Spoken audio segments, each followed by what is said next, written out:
Ya, pemirsa, lalu bagaimana tanggapan warga pekerja soal rencana pemerintah mengenai pemotongan gaji untuk Tapera? Berikut kami hadirkan wawancaranya berikut ini. Kalau saya pribadi sih masih agak keberatan dari sisi perhitungan jangka panjangnya ya. Karena ada pro kontra juga sih, dari ada yang sudah punya rumah tapi tetap dia akan memberikan penghasilan berapa persennya itu. Dan dia akan ya nggak secara langsung kan membagi penghasilannya dia untuk bagi yang nggak punya rumah. Pasti dia ada keberatan karena dia nggak tinggal tapi dia tetap memberikan bagian hasilnya itu.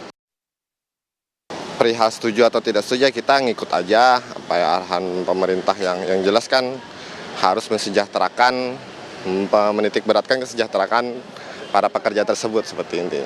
Dan juga kita lihat juga bagaimana dalam kondisi yang sudah mempunyai KPR. Mungkin yang jadi pertanyaan. Bagus mungkin niat pemerintah untuk nanti ke depannya pasti ini menjadi tabungan investasi ke depan dari para pekerja, tapi juga satu sisi harus melihat dari kondisi-kondisi tertentu seperti itu. Kalau dibilang setuju nggak setuju sih bisa dikatakan masih belum setuju ya. Cuma saya melihat dari sisi positifnya memang ini ada niat baik dari pemerintah untuk membangun masyarakat yang mempunyai ekonomi lebih bagus nanti ke depannya. Oke. Ini kan dipotong 2,5% atau 3% nih Mas. Kalau contohnya dari Mas sendiri itu dari gajinya dipotong, Mas cukup terbebani atau oke-oke aja nih soal PP itu? Kalau masalah pemotongan gaji ya kita sebenarnya sudah banyak mengalami ya potongan pajak segala macam. Seandainya harus dipotong lagi dengan peraturan Tapera ini mungkin agak sedikit memberatkan.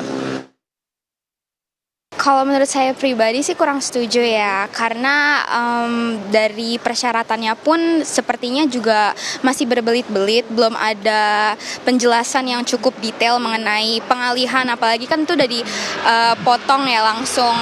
Jadi menurut saya masih ada pembicaraan lebih lanjut sih mengenai itu.